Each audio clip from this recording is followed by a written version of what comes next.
कलिंगडाच्या उत्पादनातून शेतामध्ये अजून एक छोटंसं घर बांधण्याची इच्छा होती, परंतु अक्षरशः ज्या पावसामुळे आमची इच्छा हे झालेली भंग पावलेली आहे. चांदखेडमध्ये आपले 5 एकर कलिंगड आहे. असे 5 प्लॉट होते. तर 1 नंबरचा जो प्लॉट आहे तर त्यावेळेस म्हणजे प्लॉट तयार झाला आणि खूप पाऊस पडला आणि पाऊस पडला त्याच्याबरोबर गारपीट झाली आणि गारपीटीने अक्षरशः सर्व कलिंगड पाण्यावरती तळ आणि हे होत होती, तरंगत होती आणि ती पूर्ण तरंगल्यामुळे त्याला गाराचा माराला हे झाल्यामुळे ते पूर्ण कलिंगड आमचं खराब झालं. आज मी डोण्यावरून कलिंगड घेण्यासाठी इथं आले गायकवाडांच्या इथे, पण इथं आल्यानंतर एकदम विदारक दृश्य दिसलं. आत्ताच झालेल्या गारपीट आणि पावसामुळे त्यांच्या कलिंगडाचं खूप नुकसान झालेलं आहे. हे पाहून खूप वाईट वाटलं.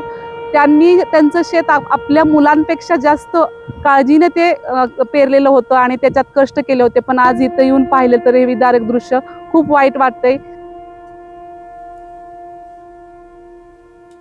साधारण आमचं 5 एकर आमचं कलिंगड होतं. 5 एकर कलिंगडाच्या माध्यमातून साधारण 120 टनापर्यंत आमचं उत्पादन मिळेल अशी आमची अपेक्षा होती आणि ह्या कलिंगडाच्या उत्पादनातून आमचं दरवर्षीचं नियोजन असतं की आता हे कलिंगडाचं पीक काढल्यानंतर भाताचं पीक असतं, त्याचं नियोजन असतं, त्याला खत माती सगळं आम्हाला करावं लागतं. त्याच्यानंतर मुलांचे ह्या शिक्षण असतात, त्यांची क्लासची फी असती. कलिंगडाच्या उत्पादनातून शेतामध्ये अजून एक छोटंसं घर बांधण्याची इच्छा होती, परंतु अक्षरशः ज्या पावसामुळे आमची इच्छा हे झालेली भंग पावलेली आहे. सर्व आम्हाला पीक जे आहे ह्याच्यामध्ये अक्षरशः ट्रॅक्टरचा रोटावेटर फिरवावा लागणार आहे. ह्याच्याशिवाय दुसरा पर्याय नाही. हे सर्व मजुरी सुद्धा ह्याला खूप लागणार आहे. हे सर्व ड्रीप काढायचं, मल्चिंग काढायचं, ते वेल काढायचे, ट्रॅक्टर फिरवायचा, या गोष्टी सुद्धा आता पदरच्या पैशाने आम्हाला खर्च कराव्या लागणार आहेत. माझी तुमच्या या चॅनलच्या माध्यमातून शासनाला विनंती आहे की शासनाने आम्हाला जास्तीत जास्त मदत करावी.